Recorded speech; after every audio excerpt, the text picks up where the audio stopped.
Praise the lord. మన ప్రభును ప్రియ రక్షకుడైన యేసు క్రీస్తు వారి నామంలో మీ అందరికీ ప్రత్యేకమైన వందనాలు, శుభాలు తెలియజేస్తున్నాను. పిల్లరా, అందరూ బాగున్నారా? ఆరోగ్యంగా ఉన్నారా? మీ అందరికీ మరొకసారి మట్టల ఆదివార శుభాకాంక్షలు కూడా తెలియజేస్తున్నాను. దేవుడు మిమ్మల్ని అందరినీ దీవించును గాక. ఈ ప్రత్యేకమైన సమయంలో ఆదివారం ఏప్రిల్ 13వ తారీఖున దేవుడు మనకు ఒక వాగ్దానాన్ని అనుగ్రహించిన దాన్ని బట్టి ప్రభుని స్తుతిస్తున్నాను. వాక్యాన్ని చదువుకుని మనం ముందుకు వెళ్దాం. యోహాను సువార్త 12వ అధ్యాయము 14వ వాక్యాన్ని చదువుదాం. యోహాను సువార్త 12వ అధ్యాయము 14వ వాక్యము ఏమనగా, భయపడకము, ఇదిగో నీ రాజు గాడిపిల్ల మీద ఆసీనుడై వచ్చుచున్నాడు. దేవునికి స్తోత్రం కలుగును గాక. ప్రియ దేవుని బిడ్డలారా, ఈ మట్టల ఆదివారం సందర్భంగా మనకి చాలా పిక్చర్స్ కనబడుతుంటాయి. ఏంటంటే, మట్టలు ఆదివారం అంటే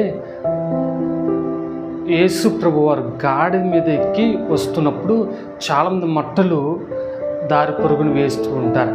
ఆ మట్టల మీద నుండి యేసు ప్రభు వస్తున్నట్టు మనకి మీకు ఇమేజెస్ కనబడుతూ ఉంటాయి. దాంట్లో ఉన్న ప్రత్యేకత ఏంటి, ఈరోజు ఎందుకో ఆ మాటలు అన్నది ఆ వివరణ ఇప్పుడు ఇవ్వను. కానీ దేవుడు ఒక వాగ్దానం రూపంతో దేవుడు మనతో మాట్లాడడానికి ఇష్టపడుతున్నాడు. రాజు మనకు ఉన్నాడు. స్తోత్రం కలుగును గాక. భయపడవద్దు, రాజు నీ దగ్గర ఉన్నాడు. స్తోత్రం కలుగును గాక. ఎంత అద్భుతమైన మాట అంటే అంటున్నాడు, భయపడకం, ఇదిగో నీ రాజు గాడిపిల్ల మీద ఎక్కి ఆసీనుడే వచ్చుచున్నాడు. దేవునికి స్తోత్రం కలుగును గాక. మనకు ఒక రాజు ఉన్నాడు. ఆయన రాజుగా ఆయన మన మీదకి వస్తున్నప్పుడు, మన దగ్గరికి వస్తున్నప్పుడు మనము ఆనందముతో సంతోషంతో ఆయనని ఆహ్వానించాలి. దేవునికి స్తోత్రం కలుగును గాక.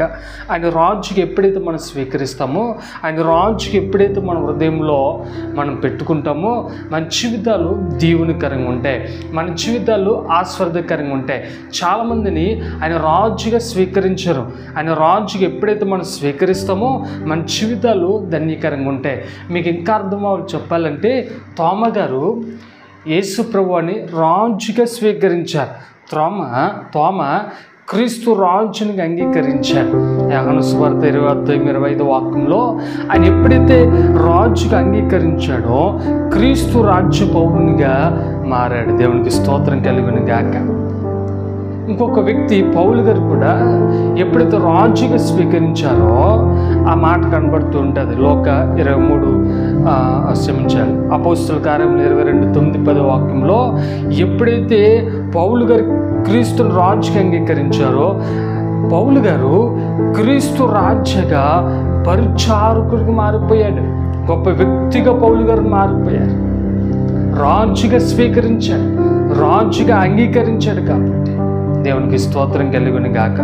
మరి యేసు ప్రభు శిలువ మీద రెండో దొంగ కనబడతాడు కదా, ఆ రెండో దొంగ కూడా రాజుకి ఎప్పుడైతే స్వీకరించాడో ఆయన అంటాడు, లోక 23:42లో ఆయన క్రీస్తు రాజ్య పరిపూర్ణంగా మారిపోయాడు. స్తోత్రం కలుగును గాక.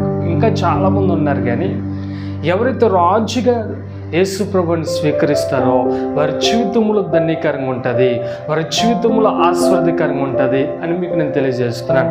మనందరికీ సుపరిచితమైన ఒక వాక్యం ఉంటుంది.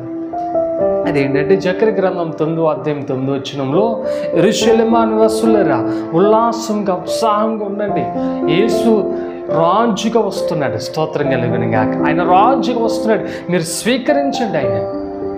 ఆయనను స్వీకరించండి, రాజుగా స్వీకరించండి. దేవుడు ధన్యకరమైన పరిస్థితులకు తీసుకువెళ్ళిపోతాడు. మరి ఈరోజు మనం యేసు ప్రభువుని రాజుగా స్వీకరిద్దామా? యేసు ప్రభువుని మనం ఆహ్వానిద్దామా మన జీవితంలోకి? రాజుగా స్వీకరించడం అంటే దేవుని బిడ్డలారా, ఆయనను మన హృదయంలోకి చేర్చుకోవడం, మన జీవితంలోకి చేర్చుకోవడం. ఇంకా రక్షణ తీసుకోకపోతే, మారు మనసు పొందకపోతే ఆయన రాజుగా స్వీకరించను. ఆదివారం ప్రార్థనకి వెళ్ళొచ్చేస్తామో నాకు తెలియదు, కానీ ఇప్పుడు ఆయన రాజుగా స్వీకరించి ఆయన రాజుగా ఉన్నాడు కాబట్టి మన రాజు కుమార్తెలం, ధన్యులు మీరు. రాజు అయిన యేసు ప్రభు వారు రాజుగా ఆయన మన మీదకి వస్తున్నప్పుడు, మన దగ్గరికి వస్తున్నప్పుడు ఆయన ప్రతి హక్కును మనకు అనుగ్రహించాడు. మనం ఎంతో ధన్యులము కాబట్టి, మనం ఎంతో ధన్యులం కాబట్టి ప్రభుని ఎక్కువగా స్తుతించాలి, ఆయన రాజుగా స్వీకరించాలి, ప్రభు కొరకు అంత యథార్థంగా బ్రతకాలి. సంతోషంతో, ఆనందంతో ఎప్పుడైతే స్వీకరిస్తామో సమాధానం మేలుతో నింపుతాడు.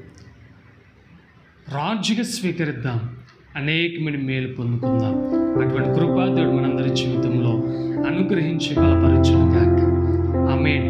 ప్రార్థన చేసుకుందాం. తల వంచండి. పరిశుద్ధుడైన దేవా, నీకు వందనాలు తండ్రి, నీకు స్తోత్రాలు. ఈరోజు ఉదయకాలం ముందు మాతో అనేక విషయాలు మీరు మాట్లాడారు. రాజుగా స్వీకరిస్తే మా జీవితంలో సమాధానంతో నింపుతారన్నారు, మేలుతో నింపుతారన్నారు. అయ్యా తండ్రి, పాపం నుండి విడిపించబడి పరిశుద్ధపరచి సమాధానం ఇచ్చి అయ్యా ఉన్నతమైన కార్యాలతో నింపుతానన్న దేవునికి స్తోత్రాలు. ఈ వాక్యము ద్వారా, ఈ వాగ్దానం ద్వారా మమ్మల్ని ఎంతో బలపరిచినందుకు స్తోత్రం. మమ్మల్ని ఎంతో ప్రభు నీ వాక్యముతో నింపినందుకు స్తోత్రం. అయ్యా, ఈ మాటలు ఉంటున్న ప్రతి బిడ్డని దీవించండి, ఆశీర్వదించండి. వారికి రావాల్సిన దీవులు మెండుగా కుమ్మరించండి, మేలుతో నింపండి, బలపరచండి, ఆదరించండి. అన్ని విధాలుగా నీ బిడ్డలు ప్రభా మీరే దర్శించమని ప్రార్థన చేస్తున్నాను. నీ కృపతో నింపమని, వారికి రావాల్సిన దీవులు మెండుగా కుమ్మరించమని. వారు ఏ పరిస్థితుల్లో ఉన్నారో ప్రతి పరిస్థితులు అయ్యా నీ నామములో తీర్చమని, బలహీనత స్వస్థపరచండి. అయ్యా అన్ని విధాలుగా నీ బిడ్డను బలపరచమని. మఠలాది వారు ఎవరైతే ఇప్పుడు మందిరాలు జరుగుతున్నాయో అయ్యా తండ్రి, ఆరాధనలు ఎక్కడైతే జరుగుతున్నాయో ప్రతి చోట నీ కృపని సన్నిధించమని, ప్రతి బిడ్డ మందిరానికి వెళ్ళడానికి సహాయం ఇచ్చేయమని, బలపరచమని యేసు ఘనమైన నామములో అడుగుచున్నాము తండ్రి. Amen. Amen. Praise the Lord. దేవుడు మిమ్మల్ని అందరిని దీవించి ఆశీర్వదించును గాక. Amen. Praise the Lord. God bless you.